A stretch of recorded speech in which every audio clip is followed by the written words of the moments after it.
So, it's the late 90s. Your TV weighed as much as a small car, your controller cable was an active safety hazard, and your PlayStation disc tray was about as temperamental as a printer 5 minutes before a deadline. But you were there for the games, obviously. What you might not have realized at the time is that some of those games were quietly delivering music that had no right being that good. This isn't about the critically adored, obvious pick soundtracks everybody still bangs on about. You already know those. This is for the ones that slipped through the cracks. The tracks you half remember, the ones that made you pause for a second like, hang on, why is this actually excellent? Before going back to whatever stressful boss fight you were losing repeatedly. The PS1 era was a bit of a wild west for audio. Developers were experimenting, composers were clearly having a moment, and occasionally you'd get something genuinely brilliant tucked away in a game nobody's mentioned since 2001. No hype, no fanfare, just quietly getting on with being great while you were too busy trying to work out where the next save point was. So that's what this is, a bit of a dig through the musical attic. No grand claims, no dramatic countdowns, just a collection of underrated PS1 soundtracks that deserve a bit more credit than they got at the time. So join me in checking out 3 PS1 soundtracks that sadly flew under the radar. Darkstone was released in 2001 for the PlayStation 1, meaning most gamers had already started making the move to the PS2, thus giving it much less of a chance to be successful. It was developed by Delphine Software International, not her. Delphine Software were the developers of Shaq Fu, which was a game. The OST was composed by Christoph Rhyme. The soundtrack hits this moody blend of medieval ambience and eerie electronic attention, using instruments like low strings, pads, synths, orchestral percussion, and echoing chants that drift in and out. Never overwhelming, but ever present, almost as if the music is breathing. And I think what made it stand out to me, ironically, is the subtlety of it. Although when it ramps up, it really ramps up. It doesn't try to be too flashy or intense. Instead, it builds atmosphere. It nails complementing the explorative gameplay and really sinks you into the fantasy world of Uma. The game itself is fairly unexceptional, but the soundtrack makes up for that in droves.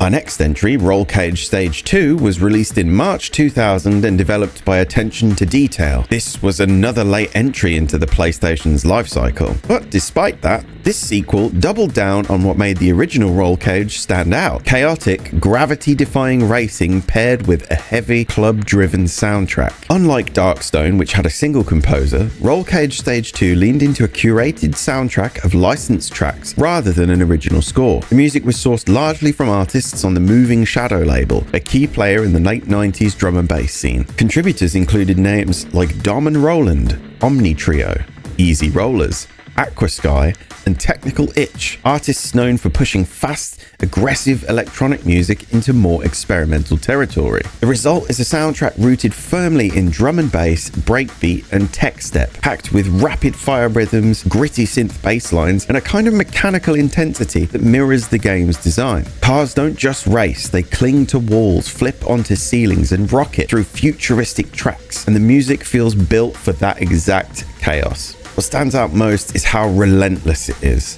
Where Darkstone breathes, Roll Cage Stage 2 barely lets up. Tracks surge forward with pounding momentum, creating this constant sense of speed even when you're not pushing the accelerator. It's less about melody and more about energy and propulsion, music that keeps your adrenaline spiked. That said, it's not just noise.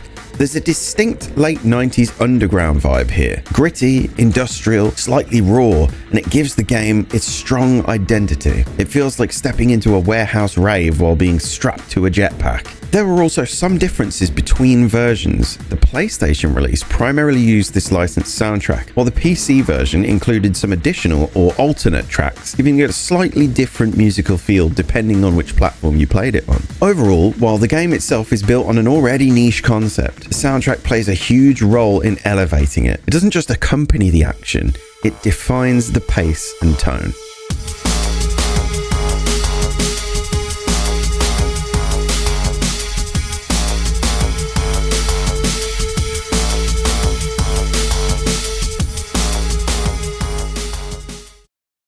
final entry, released in 1999 for the PlayStation, 40 Winks landed right in the thick of the 3D platformer boom, when comparisons to giants like Super Mario 64 and Banjo-Kazooie were basically unavoidable. Developed by Eurocom and published by GT Interactive, it carved out its own strange little identity with a dreamlike theme and some surprisingly creepy undertones. The game's soundtrack was composed by Steve Duckworth, a prominent name in audio in the gaming industry. His work here is a big part of what gives 40 Winks its personality. It leans heavily into the game's premise of exploring a twisted dream world, and it's way more atmospheric than you might expect from a platformer that looks this cartoony on the surface. The music shifts constantly depending on the level theme, but it generally sits in this playful but unsettling space. You'll hear bright, almost toy box style melodies, bouncy synths, quirky woodwinds, and cartoonish rhythms that are often paired with slightly off-kilter harmonies or eerie undertones. It creates this feeling that something's not quite right, which fits perfectly given that you're literally wandering through corrupted dreams. Some tracks lean more whimsical, especially in lighter areas, but others dip into surprisingly dark territory, using lower drones, echo effects, and warped instrumentation to give certain levels a near nightmarish edge.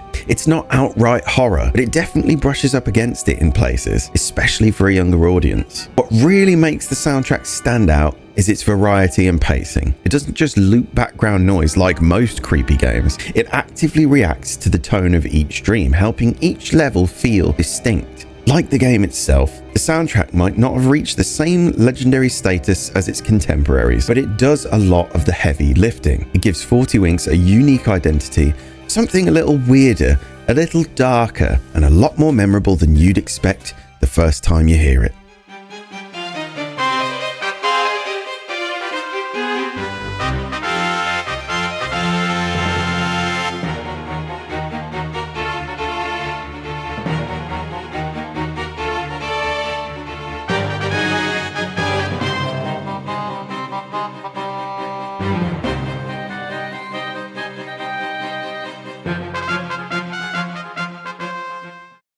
And that's kind of the thing with PS1 soundtracks. They weren't always polished or consistent, but every now and then you'd stumble across something genuinely special. Not front and center, not globally remembered, just quietly sitting there doing something brilliant with very little fuss. These soundtracks aren't the ones that get wheeled out in greatest of all time lists, but they stick with you in a different way. They're tied to specific moments, weird levels, late nights, that one section you kept failing over and over again. And somehow the music is the part that lingers. And there's loads more like this as well, tucked away in games people barely talk about anymore. So if you've got one that's been living rent-free in your head since 1999, drop it in the comments. I'm always up for hearing more of these. Thanks for watching. I'll see you again soon.